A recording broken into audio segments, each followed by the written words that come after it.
Hello, we are here today to do exponential and logarithmic equations. So now we're actually going to be using our properties of exponents and logarithms to solve for x in an exponential and logarithmic equation. So an exponential equation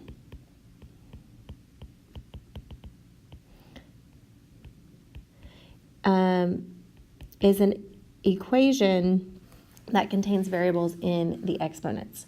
So we have our first example here, and you can see that both of these exponents have that x in them. And so we want to be able to solve that. And what we're going to do is we're going to talk about a common base. Because if we had, for example, 8 to the x, and we set that equal to 8 to the third, then obviously x is 3, because we can just set those exponents equal to one another. So that's what we kind of want to do, is try to see if we can figure out a way to make these numbers look the same. Well, if you think about 1/2 and 4, both of those numbers are powers of 2. So 1/2 is equal to 2 to the negative 1, and 4 is equal to 2 squared. So in that case, our bases, or the parts that are raised to the exponent, are exactly the same. So we can rewrite this as 2 to the negative 1 to the x plus 7, not 17, 7, and 2 squared to the 3x. When we do that, we basically have a power to a power. So, and you can remember, if I had a cubed squared, then I multiply those so that it becomes a to the 6th. So that's exactly what we're going to do, is we're going to multiply out our two powers. So we're going to have 2 to the negative x minus 7, because negative 1 times x is negative x, and negative 1 times 7 is negative 7. And then over here, I'm going to multiply my 2 and my 3x. I'm going to get 2 to the 6x. Now, once we have that in place, we can just take our exponents and set them equal. And when we do that and solve, we're going to get negative 7 equals 7x. And then we divide both sides by 7, and we get that x is negative 1. And we're done. So our x is negative 1. So if you plugged this in, you would get 1/2 to the negative 1 plus 7 equals 4 to the 3 times negative 1. This is going to be 1/2 to the 6th equals 4 to the negative 3rd. And if you put those in your calculator, you should get 1/64, which works. Okay, now how can we rewrite this equation using logarithms? You guys should be super quick at this. So you can rewrite this as log base 4 of 17 equals x. We know that, right? Or we can rewrite this as 10 to the log, let me back up. There is something called the change of base formula. So change of base. And what that means is that if you have a log with a base that is anything else, you can write this as the log of the big number over the log of the little number. And I think we kind of talked about that already before. So it's the log of our big number over the log of our smaller base. So that's another way to write x. Or we could write 10 to the log 17 equals 10 to the log of 4x. I don't know where that one comes from, but we'll go with it. Or we could have log base 17 equals log base 4 to the x. So you can take this as just taking the log of both sides. So you can take log 17 and set it equal to log 4x because those are the same. So there's a number of different ways to do this. Another note is, oh, wait a minute, hold on. I remember what I wanted to do with this now. This right here, 10 to the log base 10. Why is this equal to 17? So that side right there, 10 to the log of 17 equals 17. The reason being is that you have 10 as an exponent, so you've got log of 17. If we took the natural log of both sides to kind of look at this, so if we did log of 10 to the log of 17 equals log of 17, well, log base 10 of 10 here cancels, so then we end up with log of 17 is equal to log of 17. There's just a lot of algebra that can happen here, and we're going to kind of play around with that a little bit more. Okay, so, and now we're going to talk about solving a logarithmic equation. So up in the top of your paper, you have a nice little definition. A logarithmic equation contains one or more logarithms of a variable expression. The most important thing here to remember is that you need to do your order of operations.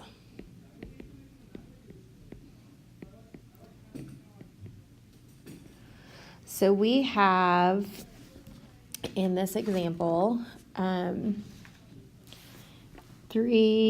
to the x plus 1 equals 5x. And that's what it looks like on your paper here. It looks a little different. So what we're actually going to do is we're going to take the log of both sides. So we're going to say log of 3 to the x plus 1 equals 5 to the x. When we do that, this exponent, you should have log of x over there, sorry. Log of 5x.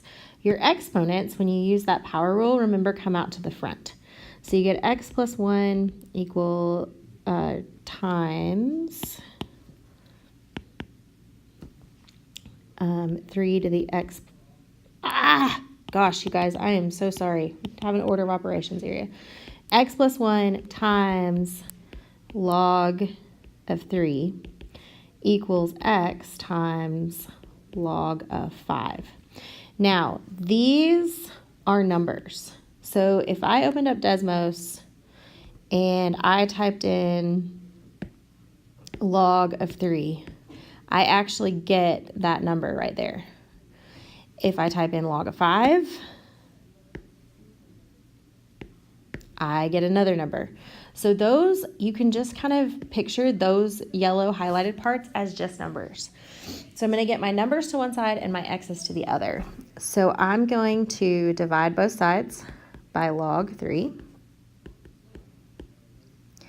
And I get x plus 1, because this cancels, equals x times log 5 over log 3. Then I am going to divide both sides by x. And when I divide this side by x, I have to do it that way.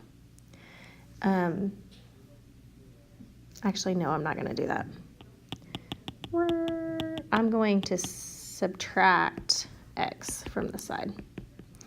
So I'm going to get 1 equals log 5 over log 3 of x minus 1x.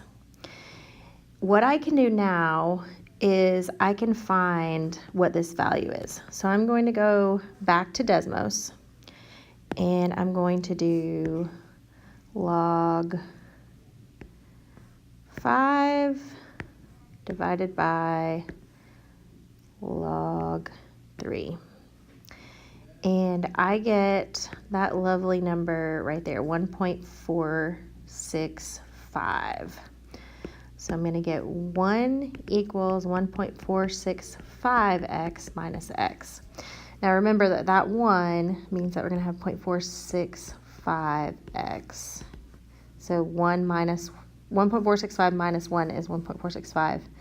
And set that equal to 1. And then we're going to divide by 0.465. 1 divided by 0.465. So again, back to Desmos. And again, you can use a calculator. So 1 divided by 0.465 gives me approximately 2.19. So x is approximately 2.19. Now, if you wanted to get a more exact answer, which again, Pearson is going to require of you, you can actually put this all into Desmos at once. So I could do log 5 divided by log 3. I can subtract 1 from that. And then I can take 1 and divide all of that by this part that's in parentheses here. Oh, whoops. Well, let's see if it's going to work. It's not going to work. So I get that. And I think you can copy this, maybe? Ooh, no, what we can do is we can say x equals that. And then we can do 1 divided by x. Nope. Maybe we can do a different way here. Let's see if we can figure out a way.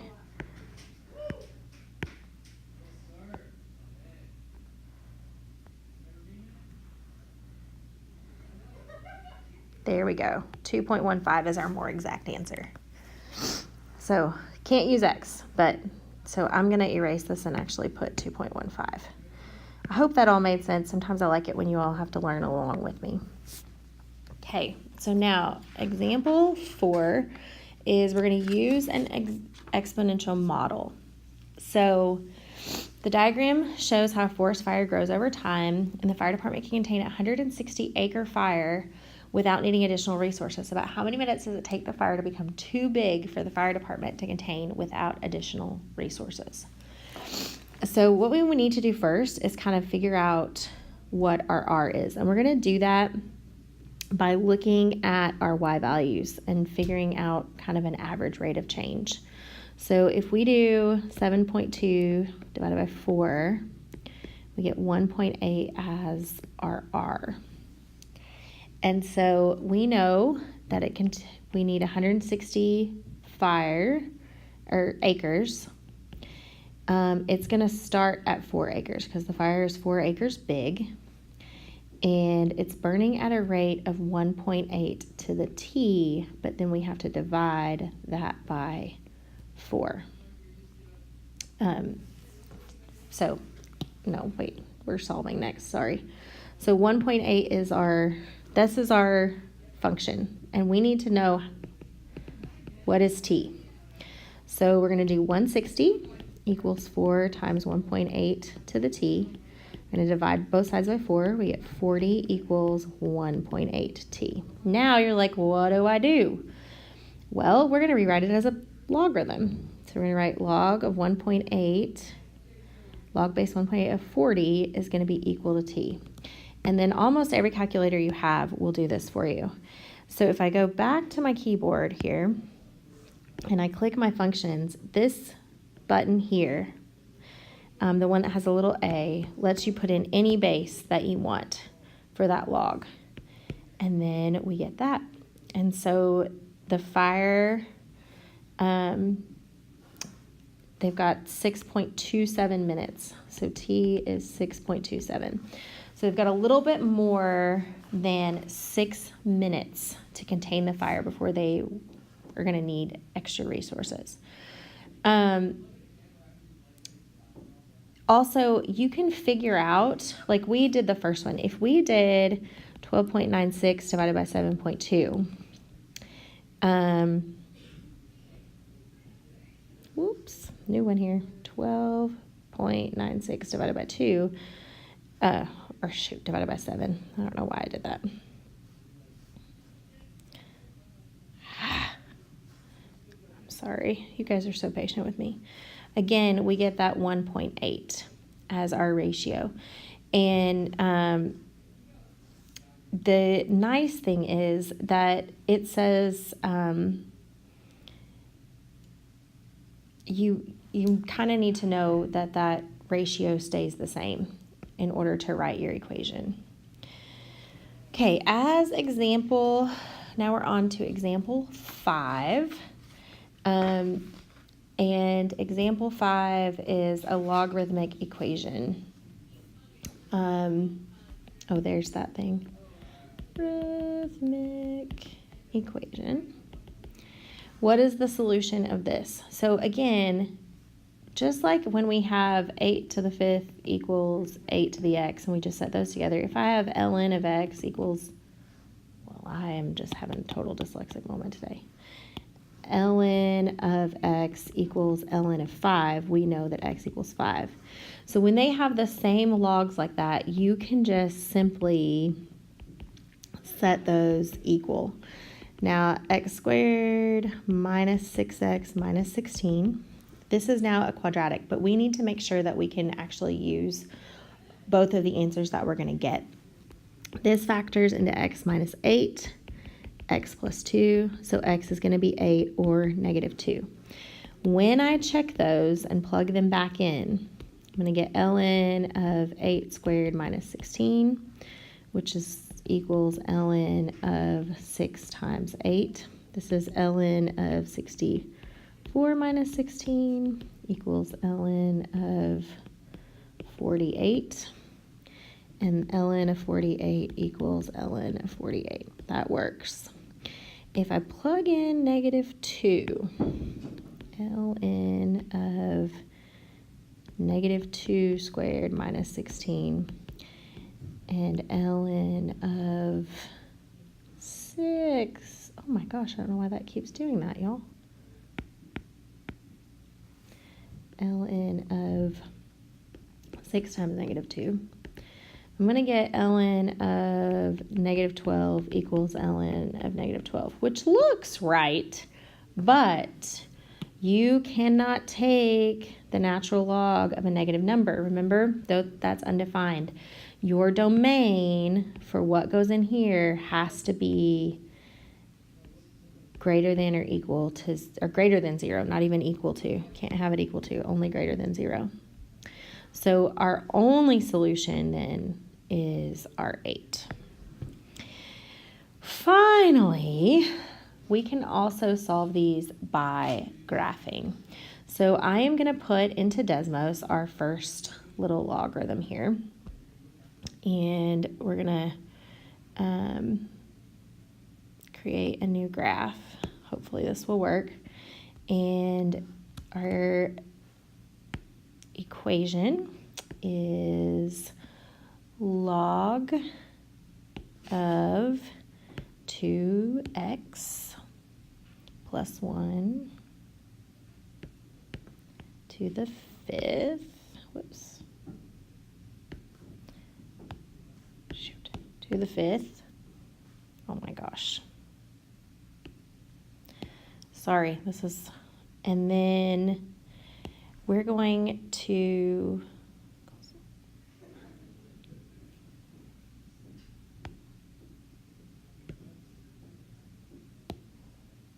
I don't know what it's giving me an error message for some reason. There we go. So there's our first equation. our one side. And then for our y2, we're just going to put in the other equation. And you'll notice, because Desmos is amazing, that those points of intersection just pop right up. And we have 2 points of intersections. 2 solutions means 2 points of intersection. So we've got negative 0.468 and 2.214. So negative 0.468 and positive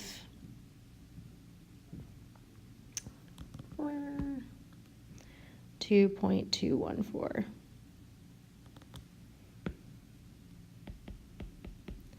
So you're going to first graph each side in a separate line. And then your second is to find the x values of the points of intersection.